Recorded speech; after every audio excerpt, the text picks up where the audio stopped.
جو انتہائی خوبصورت آواز سے قرآن مجید کی تلاوت کر رہے تھے، تھکاوٹ کے باوجود اور گلے کے خراب ہونے کے باوجود میں ان کا ایک مرتبہ پھر تہ دل سے شکریہ ادا کرتا ہوں کہ وہ تشریف لائے اور اسی تلاوت کے دوران تشریف لائے ملک کے مشہور و معروف قرائے کرام جن میں حضرت قاری عطا الرحمن صاحب عاطفہ برکاتہ عالیہ اور عالمی شہرت یافتہ قاری محمد ادریس آصف صاحب دام برکاتہ عالیہ تشریف لائے۔ میں قیامت پر ان کو خوش آمدید بھی کہتا ہوں اور ان کا شکریہ بھی ادا کرتا ہوں۔ ناسپاسی ہوگی کہ اگر میں اس موقع پر اپنے بھائی مفتی قاری انعام الرحمان کا تذکرہ نہ کروں کہ جن کی وجہ سے آج یہ سب کچھ ممکن ہوا کہ وہ ان دونوں صاحبان کو، ان قاری صاحبان کو لے کر آئے۔ بڑی مشقتوں کے باوجود کئی گھنٹوں انہوں نے انتظار کیا، سکیاں پن پر، اور ابھی انتہائی تھکے ہوئے بھی ہیں، لیکن وعدے کو پورا کرنے کے لیے یہ حضرات یہاں پر تشریف لائے۔ ان حضرات کا بھی شکریہ اور قاری انعام الرحمان صاحب کا بھی، اور ان کے ساتھ مولانا یاسین صاحب مجھے نظر آئے ہیں، ان کا بھی شکریہ، اور بہت سارے اہل علم مجھے نظر آ رہے ہیں۔ مولانا سناب آساد صاحب تشریف لائے ہیں جو بہت بڑے محقق عالم دین ہیں اور درجنوں کتابوں کے مصنف ہیں۔ غالباً یہ دعا ہے کہ اگر یہاں بیٹھے ہیں تو ان سے گزارش یہ ہے کہ وہ کرسی پر جو ہے نا وہ تشریف رکھیں۔ تو اب میں اس پروگرام کو آگے بڑھاتا ہوں۔ دونوں حضرات ہمارے سامنے ہیں، جن کی طرف دیکھتا ہوں انہیں کی تلاوت سننے کا دل کرتا ہے، انہیں کی طرف متوجہ ہونے کا دل کرتا ہے۔ تو میرے خیال میں اب ہم چلتے ہیں اس شخصیت کی تلاوت سننے کے لیے جو کہ عمدۃ القراء ہے۔ اللہ تعالیٰ نے انتہائی بہترین قسم کا مجود بنایا ہے۔ آواز اور لب و لہجہ تو ہے ہی ہے، اصل قرآن مجید کو حروف کی ادائیگی کے ساتھ بہترین طور پر تلاوت کرنا ہمارے ساتھ سے قاری محمد عمر صاحب رحمۃ اللہ علیہ، جو کہ قاری محمد شریف صاحب رحمۃ اللہ علیہ کے شاگرد تھے اور انہیں کی جگہ پر پڑھاتے تھے۔ بڑے بڑے قراء کا جب نام لیا جاتا ہے ان کے سامنے تو وہ اتنے مطمئن نہیں ہوتے تھے ان سے، فلاں قرآن کے دن نہیں ہے، اس میں یہ کمی ہے، اس میں یہ کمی ہے۔ تو ایک دن اس طرح ہم ساتھی بیٹھے ہوئے تھے تو ایک ساتھی نے حضرت قاری عطا الرحمان عاقل صاحب سے تذکرہ کیا، آج سے تقریباً 15 ہفتے 20 سال سے زیادہ ہو گئے، تو فرمایا کہ واقعہ کا قرآن نہیں پڑھا۔ بڑی زبردست جو ہے انہوں نے تعریف فرمائی۔ اس سے بڑا اعزاز کیا ہوگا کہ مدینہ یونیورسٹی سے فاضل ہے، مدینہ منورہ جہاں قرآن مجید نازل ہوا وہاں قرآن مجید انہوں نے پڑھا ہے، اور ان کی تلاوت سے متاثر ہو کر سعودی عرب والوں نے ان کے اعزاز میں بیت اللہ میں دروازہ کھولا۔ سب کہہ دیجیے سبحان اللہ۔ یہ قرآن مجید کا احساس ہے اور یہ قرآن کی طاقت ہے۔ ایک یتیم بچہ، ایک چھوٹا سا بچہ اگر قرآن مجید یاد کر لے، اللہ اسے بھی عزت سے نوازے، اور یہ پاکستان والوں کے لیے بہت بڑی عزت کی بات ہے کہ پوری دنیا کے اندر جو یونیورسٹیاں ہیں وہاں پڑھنے کے لیے طالب علم یہاں سے وہاں جاتے ہیں، ڈاکٹری سیکھنے وہاں جاتے ہیں، باقی چیزیں وہاں سیکھنے جاتے ہیں۔ اللہ ان قرائے کرام کو، ان علماء کرام کو جزائے خیر دے کہ پوری دنیا سے لوگ دین اور قرآن سیکھنے کے لیے پاکستان میں آتے ہیں۔ یہ اس پاکستان کی برکت ہے اور دینی مدارس کی محنت اور ان اساتذہ کرام کی محنت ہے۔ اور قاری عطا الرحمان صاحب سامنے بیٹھے ہیں، زیادہ تعریف غالباً مناسب بھی نہیں ہوگی، حقیقتاً قرآن مجید کے عاشق ہیں اور ڈوب کر قرآن مجید پڑھتے ہیں۔ اور ابھی مجھے پیغام ملا قاری صاحب کا एक मिसाल देने लगा उनकी इश्क कुरान की। फरमाया कि वालिद साहब से कुरान मजीद की तफसीर लिखी है मकासद कुरान, तो हजरत तो भी कौन थी गालिबन कारी इमाम रहमान साहब के हवाले से कौन सी होगी, तो फरमाया कि मैंने वो तफसीर और उसका तर्जुमा पूरा साल अपने शागिर्दों को पढ़ाया उस तफसीर का। तो जब ये हजरात उससे इस्तेफादा कर रहे हैं तो मेरी गुजारिश होगी आप तमाम अहबाब से भी कि आप इस तफसीर से ज़रूर जो है ना इस्तेफादा करें, फ़ायदा हासिल करें। अब मैं दावत देता हूँ नजमुल कुर्रान उम्दतुल कुर्रान हज़रत मौलाना कारी अताउर रहमान साहब आबिद दामत बरकातुहुल आलिया को जो गुजरावाला से तशरीफ़ लाए। أعوذ بالله من الشيطان الرجيم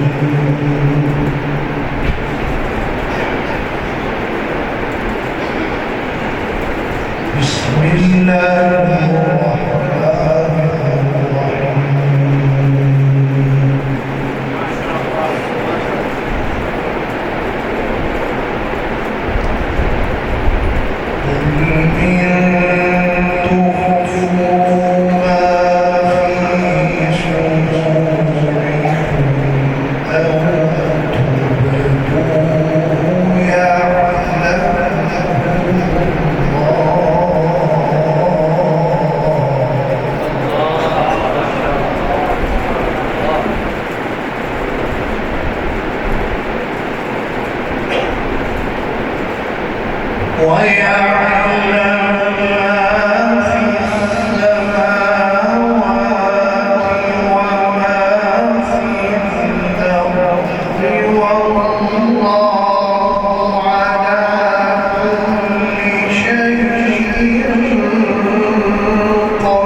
والذين